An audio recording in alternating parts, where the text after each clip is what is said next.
Hey everyone, it's Brenda from Carne and Beyond. Today's video is not going to be an easy one. I've come to the realization that I've not only been lying to you, but I've been lying to myself.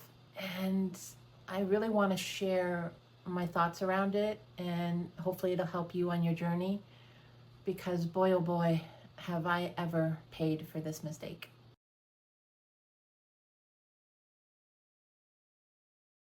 Hey everyone, welcome back to the channel. It's Brenda from Carne and Beyond, and as many of you know, I've been recovering from stage 4 adrenal fatigue for well over, I think it's 16 years now. And I have an autoimmune disease, basically, that when I'm under a lot of stress, whether the stress is, life events, meaning life is just too busy, or whether it's food stressors, eating the wrong foods, or chemical stressors, being exposed to the wrong chemicals, it really could be anything. And even at one point in my life, simple things like light, music, any type of sound was a stressor to my body, to my adrenals, to my entire system. And for years, I suffered with skin issues. I had very frequent debilitating diverticulitis attacks. And still to this day, I suffer from both adrenal fatigue, I'm still recovering from that, and hypothyroidism. Now, you might be thinking that you don't have any of these issues in your tissues. And I just want to say, thank goodness, because I don't wish them on anybody.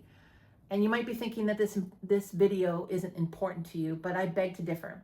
What happened to me, I believe, could happen to anybody. So I encourage you to stay tuned and take with it what resonates with you, and hopefully it can help your journey as well.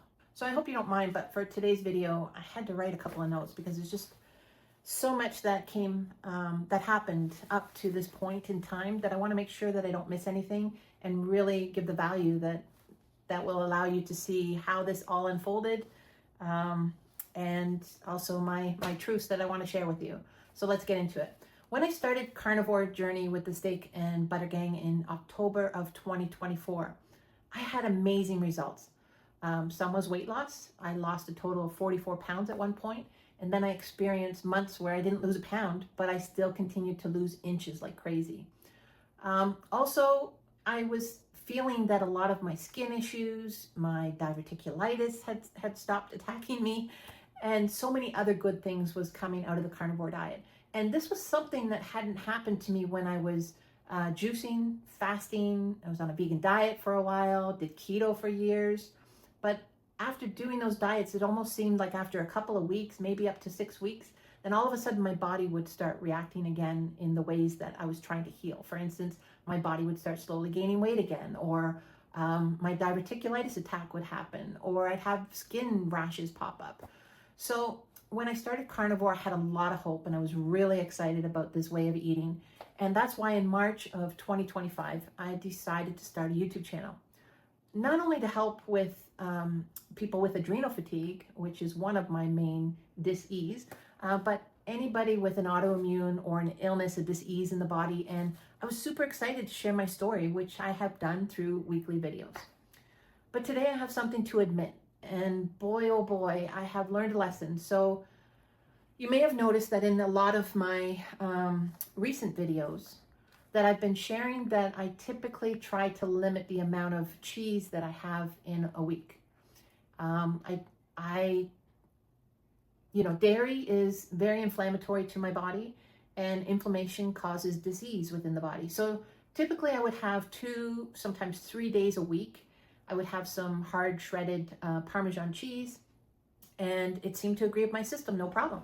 So once in a while, I'd throw in some mozzarella balls or Gouda in the mix, and I could switch it up without seemingly having any inflammatory reactions.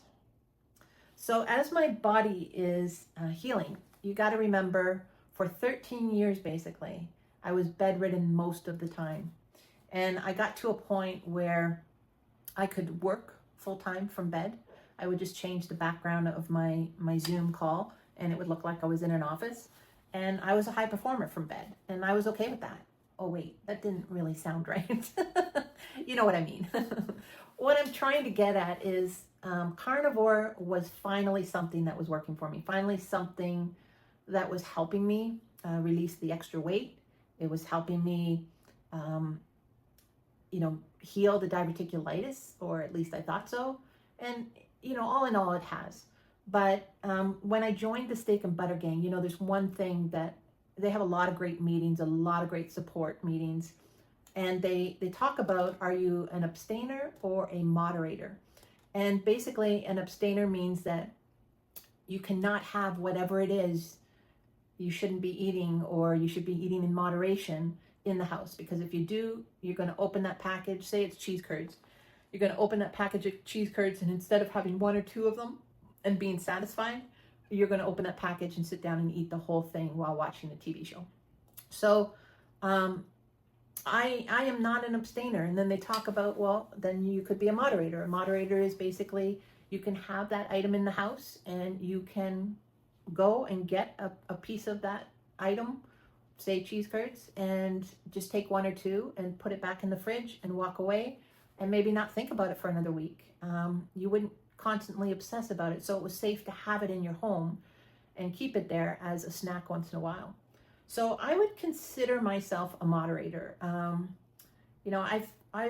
done many things on this carnivore diet, like for instance, dairy, that I can have it in the fridge and I don't have to have it every day with cheese. But yeah, let's get into this. So when I went back in July to Canada to visit my family and friends, I think this was the start of what happened to me. And oh, I forgot something. I need to just pause this video and go get it. Okay, so I got it. So basically, when I went back to Canada, it was hard to find restaurants that didn't use seed oils or seasoned their meats with table salt. So it was really hard to fit in the carnivore diet while I was there. I still managed to follow it most of the times, but one thing that I got introduced was a frother. This, I love you, but it doesn't love me because of me. So, like I said, I still managed to follow the carnivore diet, but I was introduced to the frother. And I think, if I were to be honest, that was the start of my downfall. I would throw some heavy cream in the frother with half a cup of coffee, a butter bite, and maybe a little bit of cinnamon or nutmeg, and boy, oh boy, that was some creamy goodness. And of course, I would still have it after my morning meal of eggs and bacon. So I didn't think it was, so far off carnivore. I was still trying to watch that I didn't put too much cream in the frother. And I was on holiday. I was enjoying myself. Why do we do this? But I digress. So when I got back home, of course, home to Mexico, I bought heavy cream and I started making this not just for my morning treat after breakfast, but also in the evening, thinking that it would help me get enough butter in my system so that it helped me sleep at night. And it was like a hot toddy, and it was perfect, and it did help me sleep. And as I'm listening to my body, I'm thinking, this is going really well. Like, I like how all of a sudden it seems like my body is able to take on more and more dairy, and I'm not getting any of the joint pains that I used to get years ago. Like, I remember years ago waking up, and those first few steps getting up out of bed, oh, they were so painful. I mean, I was, 20 years younger than I am today, and I can bounce out of bed now, no problem. But 20 years ago, no, I couldn't. I had to slowly get up, and it was like those first few steps were the most painful, and you weren't even sure if you're going to be steady enough to keep walking. Like, it was like that stiffness and that pain had to work itself out in the next 6 or 7 steps before you could feel like you were steady enough on your feet to run to the bathroom. So I hadn't been experiencing that. I could get up out of bed in the morning and have this froth drink, this delightful creaminess twice a day, and it didn't seem to be affecting me at all.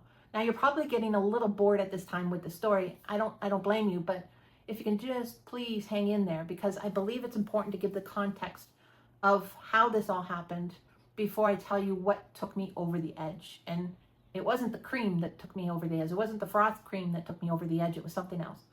So heavy cream in the morning, heavy cream at night.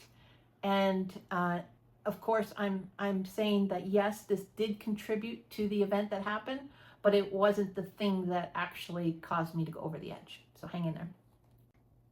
So just to summarize, basically doing the morning and evening frothing of the luscious cup of creamy goodness definitely was a contributing factor, but not the entire thing. So the second part of the story is when I came back to Mexico, I had a friend that was visiting, and I just love her because she's spontaneous. She goes with the flow. She's just like, let's go here, let's go for dinner. She'll call last minute and say, let's go do this and do that. And again, I haven't had that in the last 13 years. I've been looking at four walls in my bedroom most of the time, laying horizontal in bed. And now having the energy from being on carnivore, I'm like, let's go. I want to now live life.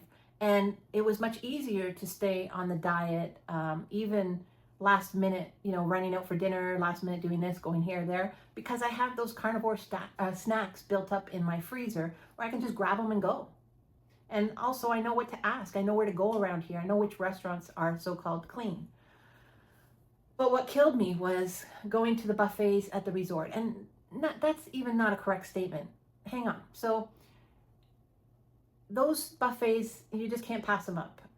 They're such a good deal. And I fell into a trap saying to myself that I've been sick, and I've been sick for so many years that I haven't been able to live life. And everyone else around me is enjoying things like desserts and wine or spirits of some sort.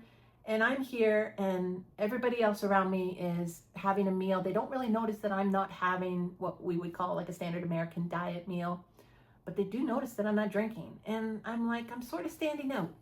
And I know better. Like, I have not cared. I've never cared.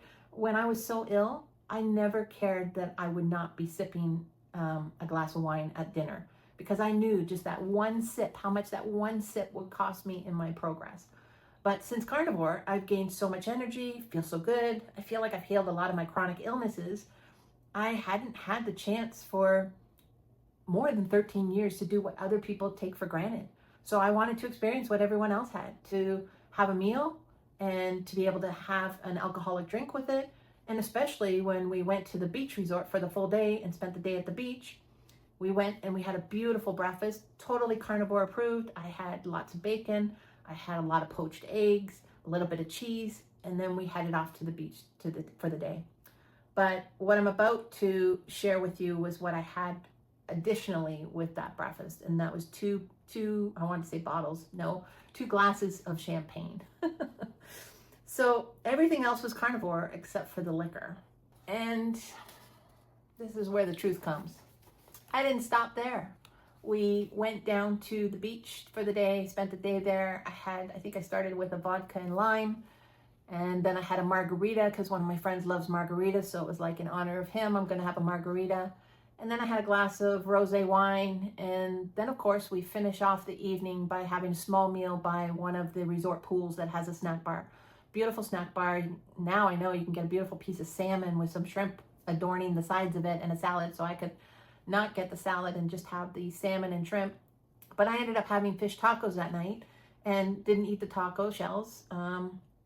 And it wasn't the perfect carnivore meal. It definitely wasn't enough substance for me. But I added a beer to that. And then I had a coffee with Bailey's, of course. I think I drank more in that one day than I have in my entire 13 years. Well, actually, maybe even longer. Like, I've never been a big drinker. I might have 3, 4, 5 glasses of wine a year, just here and there on occasion. And I'd be happy with 1 glass over dinner, and that would be it. And that would be once in a blue moon. So seriously, like, what the F, Brenda? Like, why did I feel like I needed to have so much excess in one day? It was almost like I was self-sabotaging myself. And I don't seem to have those tendencies in anything else that I do. So I haven't quite figured out that part yet, but boy, oh boy, that next morning, my joints were so stiff. It reminded me of 20 years ago trying to get out of bed, and those first, 2, 6 steps, they're painful, and you can feel it in every single joint, in every knee joint, shoulder, hands, feet, everything. You feel so stiff. So I think it was a perfect storm between having the cream twice a day, which is inflammatory, and probably over a longer period of time, my body would have had a reaction like it did. but I got the storm to set in a lot quicker by the amount of alcohol that I had in that one day.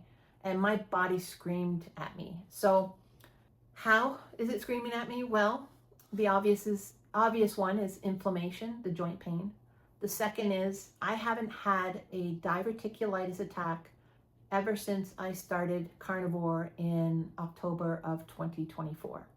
When I started with the Steak and Butter Gang, prior to that, I was having an attack almost monthly. Most attacks would last about three weeks, and that would be while taking antibiotics. And then I might have a week where I felt normal and could eat anything again. And I could have either a piece of cucumber or a piece of sushi, and it had a little tiny sesame seed on it, and boom, I'd have another attack. So that's what really encouraged me to try the carnivore diet, was because of the amount of attacks that I was having, and also the frustration with the weight gain, the constant weight gain, no matter how clean or how good I was eating. So that was another thing that all of a sudden popped up its ugly head, I'll call it. I felt a little nudge a couple days after, and by that, we were at the beach on the Thursday. By the Sunday, I went and met other friends at the buffet, and I already knew at that time, like, oh, I think I'm getting an attack again. So I had already smartened up. It was like, no more liquor. I'm only eating carnivore approved foods, and I'm staying away from the cheese today, just so the inflammation can start coming down. And I will eventually get back to having cheese, but I'm just going to give my body a rest for a little bit. But the third issue that popped its ugly head is skin issues. I don't know if you can see here, there's a rash here, a little rash here. I have some rashes in my eye folds, in my eyebrows, other parts of my body, like under my boobs. And I haven't had that in ages, like, because that actually cleared up prior to carnivore. It would pop up every once in a while if I had a really hot, sweaty day. But in general, it really wasn't an issue. But this looks more extreme than what I have ever had. And I really think it's just my body screaming, like, what the heck did you do to yourself? We're not going to allow it. And that's okay. I mean, our bodies are always growing and upgrading, if you want to call it. So I'm trying to be gentle with it. And I just realized that I pushed my body too far. I got too, arrogant isn't the word. I can't think of the word right now, but I got too excited and felt so good on carnivore that I was starting to feel so normal that I was falling into the trap of believing that, having lots of alcohol in a day was going to be fun. And I mean, I didn't even get drunk. My body handled the liquor so well, which I was surprised at too, because years ago, because I drink so little, I would have I always joked and said I'm an easy date. I'm on one glass of wine and I'm already feeling it, but I hardly felt it. And I have to say it was nice. It kind of took the edge off for that day and made me just be really me with my friend, which was nice. But I definitely pushed my body too far. And you think that you can be normal, but boy, oh boy, did I get a rude awakening. And maybe this is my new normal, and that's okay. I'm not trying to make any light of it, that it was, right or wrong, but yeah, I didn't want this lie to continue. I wanted to be truthful and share with you what had happened with me and how easy it is to fall into that belief that we almost deserve it because we've been so good. We feel so good. We deserve it. And I definitely have to work on that with myself. So I would never wish this on my worst enemy. I've spent the last 4 days a lot of time in bed. Today I feel pretty good. But I have to say too that this diverticulitis attack it's encouraging in the way that typically by this time, day 4, I would still be in bed on clear fluids and not feeling well at all. Like the pain would still be so great, even being on antibiotics. This time I decided to switch things up because over the years, I've really gotten a master's degree in listening to my body. And I'm not a medical doctor. This is not medical advice. But for me, I decided I'm not going to go to the regular diet that the doctors always told me to go to when I was having a diverticulitis attack, which was mashed potatoes, noodled soup, that old Lipton noodled soup, anything mushy, applesauce, all those things, garbage foods that I haven't eaten for years. And I shouldn't say for years, because when I was having those monthly attacks, that's what I had to resort to, thinking that it was going to help me. Now I know. So I sat down and I thought to myself, I'm not going back to that because that's going to increase my number of bowel movements. I'm going to just realize what I've done, learn from it. And now I'm going to, day one, I fasted, water fasted, make sure I got a lot of electrolytes in and just slept a lot. Day two, I started nibbling on my, the beef jerky strips that I make that I have in the freezer. So I think I had maybe 4 of those throughout the day, very little still, and started eating a couple little bites of butter bites. That was it. Lots of water again. Day 3, I cooked up a hamburger with salt, not even an egg in it. And then this morning I had bacon and eggs. Went down great, feels great. And for lunch I had a 1-inch thick, medium, not quite, it was more rare-ish, on the rare side, so I'd say medium rare, but more on the rare side, Argentinian steak, and finished off about half of that, so I'll probably have the other half for dinner tonight, and that'll be it. But I have to say, the progress, like the pain, is lessening day by day, and it's lessening far quicker than it ever has in any other attack I've had in my life. So I really believe that, again, going carnivore is the best thing you can do even while having an attack. Of course, you got to listen to your body and not overconsume. Like, I'm definitely not eating enough over these last few days to fuel my body the way that I have previously.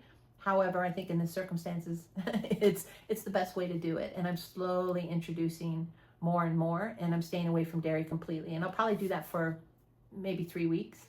But again, I'll listen to my body. And I'll stay away from frothing any creams. I did have, I think it's Dr. Elizabeth Bright talks about having coffee with cream and an egg. So what I did was I had hot water. I put lots of, like, a couple butter bites in the frother, waited till they melted. I frothed that up, it got creamy. And then I ran it again, the frother, and added in just the egg yolk. And that came out even better, like a really creamy goodness. So that's what I had. And I added a little bit of salt to that because our butter here isn't salted. So that has been hitting the spot as well. And I just did my first one of those today. So, a few adjustments, but nothing that doesn't feel I can't do it. So what else? Let me see what I missed. I think I remembered most of this.